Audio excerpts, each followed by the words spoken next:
America was in the midst of boxing's golden era.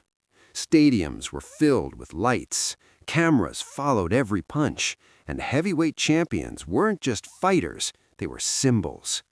Heaviest among those symbols was one name, Joe Frazier, the king of pressure, the fear of the left hook, the man who even knocked Muhammad Ali to the ground. If someone had asked back then who the most dangerous fighter in the world was, the answer in boxing circles would have been the same. And then there was another name, one that was playing not in stadiums, but in closed rooms, Bruce Lee. A movie star to the public, an outsider to the boxers, a man known for his speed and philosophy, but not for real fighting. But one night, a meeting took place that is neither recorded nor captured in footage. Without gloves, without rounds, without an audience. What happened there was never called a fight. But those who were there said the same thing afterward. If this had happened in public, the line between boxing and fighting would have ended there. America in the 1970s was not just a sports arena, but also an arena for ego. Boxing wasn't just a game, it was a measure of masculinity. Being a heavyweight champion wasn't just about winning a belt, it was about registering yourself as the most feared man in the world. Joe Frazier perfectly fit this definition. He didn't talk much. His confidence lay not in interviews, but in his forward movement. Constant pressure, endless stamina, and that left hook, not just a punch, but a statement. Boxing trainers saw Joe Frazier as a complete weapon. His style was simple, but simplicity was his strength. He didn't chase angles. He would come straight forward and smash his opponent. This was the purity of boxing. Questioning this purity was almost considered blasphemy. At this time, Bruce Lee was moving in a completely different direction. His focus wasn't on belts, it wasn't on titles. His focus was on one thing: real efficiency. Bruce Lee dissected every style: boxing, wrestling, fencing, karate. To him, they were all tools, not rules. And that's what made him controversial. Traditional martial artists were annoyed by him because he rejected their systems. Boxers were uncomfortable with him because he questioned their pressure-based logic. Bruce Lee respected boxing. He admired Joe Frazier's power and heart. But respect and blind acceptance were two different things for him. Bruce used to say that when a fighter gets into the habit of just moving forward, he closes his eyes. It creates pressure, but it also creates openings. This was uncomfortable for the boxing world because it applied to their biggest hero. This creates a tension that the public never fully understood. Bruce Lee didn't come to challenge Joe Frazier. He was challenging the system. And when you challenge the system, people either ignore you or consider you dangerous. Both things happened to Bruce. Some people said that Bruce Lee was a man of theory. Others said that if he faced real pressure, he would crumble. But those who had trained him privately had a different opinion. They said that Bruce Lee's most dangerous weapon wasn't his physique, but his timing. And timing is something that's only tested in closed rooms. In this context, a private meeting was arranged, not for a fight, not for a show, just for curiosity. People from two different worlds wanted to understand each other. But when such people meet, it's not just a matter of talking, something else also happens. And this is where the story begins that has not yet become part of official history. This meeting didn't take place in a stadium. No tickets were sold. The press wasn't invited. Because what was about to happen was awkward for either boxing or martial arts. It was the kind of meeting that can only happen between people who believe more in their curiosity than their confidence. Joe Frazier was nearing his prime at the time. His routine was disciplined and predictable, and this very predictability made him dangerous. Bruce Lee wanted to understand this very predictability. For Bruce Lee, the very idea of a fight was wrong. He wanted to see where the gaps were created when a pressure fighter was in his natural rhythm. For Joe Frazier's camp, this meeting was a casual test. They thought a movie star would be impressed by a little movement. But what they underestimated was Bruce Lee's way of observing. When they both arrived at the same place, the first thing they noticed was silence. No bravado, no taunting. Joe Frazier wasn't a talker. Bruce Lee wasn't one to drag things out. They exchanged glances, but there wasn't a challenge. There was an assessment. The weight of the body, the angle of the shoulders, the tension of the neck, the rhythm of the breath. These are things the crowd doesn't see, but fighters do. The first few minutes were spent just chatting. Training, conditioning, routines. Joe Frazier's trainers proudly described how their fighter maintained pressure round after round without tiring. Bruce Lee just listened. He never interrupted. His style was always this: listen first, then understand, then decide. He asked just one question, more important than all the others. He asked how to stay focused while maintaining pressure and the opponent moving. This question seems simple, but it hides a profound point. Pressure fighters often become so overt in their aggression that their focus narrows. Bruce Lee wanted to test this narrowing, but he didn't say it directly. He simply listened and observed. Then the movement began. No gloves, no rounds, just space and body. Joe Frazier naturally started moving forward. It was his instinct. Bruce Lee refused to go backward in a straight line. This was the first subtle difference. Bruce used angles, small steps, so small that if you didn't want to look for them specifically, you might miss them. But those steps always slightly misaligned Joe Frazier's thrusts. The most important part of this build-up was that no one was using their full power. Joe Frazier didn't want to show his strength. Bruce Lee didn't want to flex his speed. Both understood that this wasn't an exhibition. This was a reading. And talking too much while reading was dangerous. There were moments when Joe Frazier's pressure naturally increased. He came a little closer. Bruce Lee didn't strike even there. He simply changed position. And that's when, for the first time, the people in the room realized that this wasn't normal training. Because normally, when the heavyweight moves forward, the lightweight reacts. Here, the lightweight was dictating where the heavyweight should move. This build-up phase was important because it was here that the misunderstanding arose. Some people in Joe Frazier's camp thought Bruce Lee was just playing safe. He was avoiding. But there's a difference between avoidance and control. Avoidance involves fear. Control involves clarity. And Bruce Lee's movement wasn't fearful. For Bruce Lee, this buildup was merely confirming one thing, that when pressure moves in one direction, it becomes predictable. And predictability is the worst weakness in real encounters. But this was only in his mind. The rest of the room was still interpreting this as mere movement. They didn't know that the next phase wouldn't be just movement. The next phase would be the moment when the silence was about to be broken.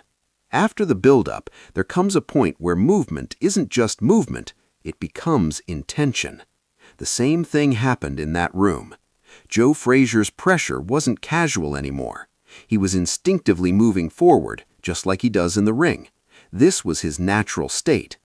When things get serious, a fighter retreats to his comfort zone. Joe Frazier's comfort zone was pressure, moving forward, breaking space, pushing the opponent back. He felt that if he established a rhythm, everything else would fall into place. Bruce Lee sensed this shift immediately. It wasn't a surprise to him. He had been waiting for this moment, when theory fades and instinct takes over, when a fighter stops thinking and follows habit. Bruce Lee's entire system revolved around this one thing: study the habit, then break it. Joe Frazier engaged his body a little more for the first time. It wasn't a punch, but it was the intent of a punch. Weight forward, shoulders slightly rolled, breath pressure changed. These were signals only trained eyes can see. Bruce Lee didn't block, nor did he back down. He just took a half step to the side and slightly inward. Such a small movement, if there were a video, wouldn't be understood without slow motion. What happened after this movement wasn't officially a hit. Bruce Lee didn't throw a punch. He simply made a light touch with his fingers near Joe Frazier's ribs. The touch was so light that it didn't hurt, but the message was heavy. You could be finished here. This wasn't an insult. This was a demonstration. Joe Frazier instinctively adjusted his position. This was his professionalism. He understood this wasn't a normal exchange. He released the pressure. Now he wasn't just coming forward, he was cutting angles. He was trying to close the space. This was the moment where a heavyweight normally takes advantage of his strength. But Bruce Lee never confronted strength directly. He let strength guide him. The next exchange was even more revealing. Joe Frazier tried to get a little closer. Bruce Lee didn't strike again. This time, he only touched near the neck. Again lightly, again without aggression. But those present knew that this wasn't a touch. It was a warning. The neck is where power becomes irrelevant, where timing and angle are everything. The most disturbing thing about this entire exchange was that there was no tension on Bruce Lee's face, no anger, no excitement. No adrenaline rush. It was completely normal, as if it were all natural to him. And this is the most uncomfortable thing for pressure fighters, because when you're giving your all and the other person is calm, you start questioning your own intensity. Joe Frazier didn't use his full power, and this is very important. This wasn't a knockout attempt. This was a professional reading. But one thing became clear during the reading. If this was real, without rules, without glows, without rounds, then with every forward movement, Joe Frazier was creating exposure, and Bruce Lee was watching every exposure. This exchange didn't last long, a few seconds, maybe less than a minute, but what was understood couldn't have been understood in minutes. There was silence in the room, the kind of silence that only happens when people realize this isn't a game. It's a different language, and both men were fluent in different languages. No one wins here, no one loses, but something died. The pressure of that assumption is everything, and something was born. If this pressure of understanding is given direction, it becomes its own weakness. This was the moment when this encounter became a secret, because its outcome couldn't be written on a scorecard. Its outcome registers only in the mind, and things that register in the mind are difficult to bring into the public record. When that secret exchange ended, there was no noise in the room, no applause, no cheers, no awkward laughter. There was only a heavy silence that echoed in everyone's ears. The kind of silence that often comes not after fights, but after realizations. Joe Frazier slowly loosened his stance. It was a sign that he was out of test mode. But there was no anger on his face. There was confusion and professional curiosity, too. Bruce Lee didn't even make a victory gesture. He kept his body language completely normal, as if all this was expected. This was disturbing the people present in the room even more, because if there had been a dramatic clash, people would have framed it as ego. But there was no drama here. There was only an uncomfortable clarity. And clarity is often the most dangerous of all. A few people in Joe Frazier's camp were watching each other. A single question lingered in their minds, but no one was asking it. What if this happened without gloves? Asking this question publicly would have been almost an insult, but privately it was on everyone's mind, because what they had seen didn't match the familiar pattern of boxing. Joe Frazier wasn't a man of many words. He didn't make any statements either, but he did something that spoke volumes. He asked Bruce Lee a follow-up question, not about the fight, not about power. He asked about timing. This meant he understood that what had just happened wasn't a difference in strength, it was a difference in perception. Bruce Lee's answer was short. He said that timing isn't just speed. Timing means making your move before your opponent makes a decision. You're in a position where the punch is already wasted before the punch lands. This answer was uncomfortable for boxing, because boxing is built on reaction. Bruce Lee was working on anticipation. The trainers in the room tried to make light of the matter. Some suggested it was just style difference. Others suggested it was just practice. But no one could confidently say that what they witnessed was irrelevant. Everyone understood that if it were irrelevant, such silence would not have occurred. At this point, it was decided to end the encounter, not because anyone was hurt, but because what needed to be learned had been learned, and what was learned would have been difficult for the public to digest. Boxing's structure is clean and clear. Victory, defeat, rounds, judges. There was no judge here, and when there is no judge, the system becomes insecure. Bruce Lee didn't make any grand statements as he left. He simply stated that every system is perfect within its own rules, but everything changes once you step outside them. This line wasn't challenging anyone, but it certainly served as a warning to everyone. Joe Frazier offered no counter to this. He simply shook his head with acceptance, without defeat. Later, when people asked about this encounter, the answers were vague. Just training, nothing serious. Styles are different. These were all half-truths, because telling the whole truth would have been risky for everyone. If a movie star had shaken the assumptions in front of a boxing hero, boxing could have cracked further, and men are protected. This silence made this encounter a legend, because what cannot be openly defended is quietly acquitted, and what is acquitted often becomes more powerful. Therefore, this secret fight never officially existed, but for those who were there, it wasn't just training, it was a shift. A mental shift. And when the mental shift happens, the fighting is never the same as before. After that night, everything seemed normal. Joe Frazier returned to his boxing world, training camps, title defenses, media appearances. Bruce Lee returned to his world of martial arts and films, sets, scripts, choreography. From the outside, it seemed as if nothing had happened. But the real story never happens outside. The real story continues inside the mind, inside the thoughts, and that's where things slowly change. Joe Frazier never publicly mentioned this encounter, neither denied nor confirmed. This silence is safer for boxing, because boxing operates on a clear hierarchy. The champion is at the top, the rest below. If the hierarchy becomes blurred, the entire system falters. But trainers and people close to him later noticed a subtle awareness in Joe Frazier's movements. He had been a pressure fighter before, but now he was sensing space along with pressure.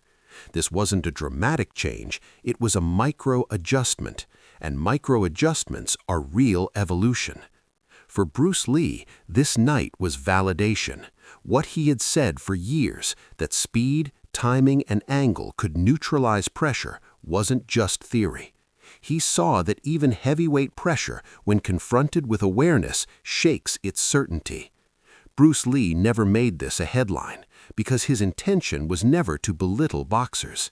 His intention was to make fighting understandable, not worshipped. Years later, as combat sports evolved, the meaning of this night slowly became clear. When fighters began using lateral movement and angles instead of just straightforward, when pressure was handled not by counter-pressure, but by positioning, when people understood that not every strong thing can be stopped by a strong one, then Bruce Lee's words moved from philosophy to analysis. Boxing analysts also later recognized that the most effective thing against pressure fighters is movement and timing. This is now written in textbooks, but when Bruce Lee was saying this, he was dismissed as a movie star. Time filled this gap, and when time fills the gap, it doesn't favor anyone. It simply brings out the truth. Another consequence of this night was that the rigid walls between martial arts and boxing began to develop small cracks. Fighters began to study other styles, not just to copy, but to understand. Bruce Lee had sown the seeds of this thinking long ago, and the practical proof of that seed quietly emerged in the face of pressure champions like Joe Frazier. Those who say that if something isn't recorded, it doesn't exist, forget that history isn't made solely from footage. History is often written in closed rooms and then gradually reflects in behavior, training, and strategy. The biggest proof of this secret encounter was that after it, no one confidently said that pressure was everything. People may not say this in public, but they definitely consider it in private planning. So when someone asks today what really happened between Bruce Lee and Joe Frazier, the answer isn't simple, because what happened wasn't a victory or a defeat.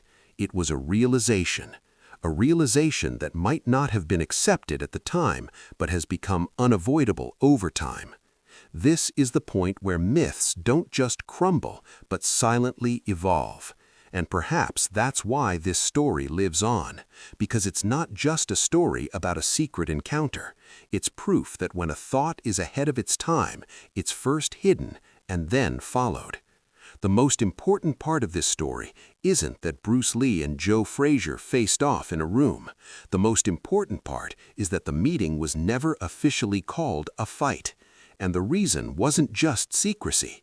It was because the world likes clear answers, winner and loser, champion and challenger.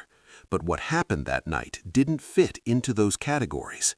Joe Frazier was a boxing champion, and there's no question about it. His strength, his heart, his pressure, all of it was real. But boxing operates within a specific framework: gloves, rounds, referee, rules. Bruce Lee's point was always that when the framework changes, the result changes. This sounds simple, but it's very difficult to accept because it shakes the entire belief system. Bruce Lee never claimed he could defeat the heavyweight champion in the ring. Those who think so are taking his words out of context. Bruce Lee's focus wasn't on the ring. His focus was on real-world encounters, where time isn't limited, where gloves don't offer protection, and where even a second's delay can change the outcome. Therefore, what happened that night can't be judged by the standards of a boxing match, and perhaps that's why this story remained hidden, because if it were made public, it would have provoked two extreme reactions. Some would say it's an insult to boxing, some would say it's an exaggeration of martial arts, but the middle ground would be lost, and Bruce Lee was always a man of the middle ground.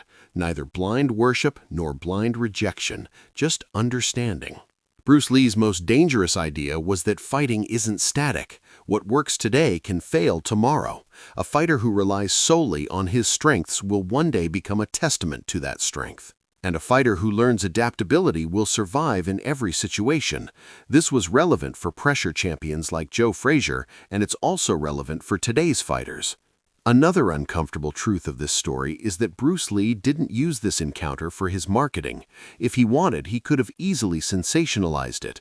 Movie star tests heavyweight champion. But he didn't, because for him, it wasn't a question of ego. It was a learning process. And learning isn't shouted. Learning is absorbed.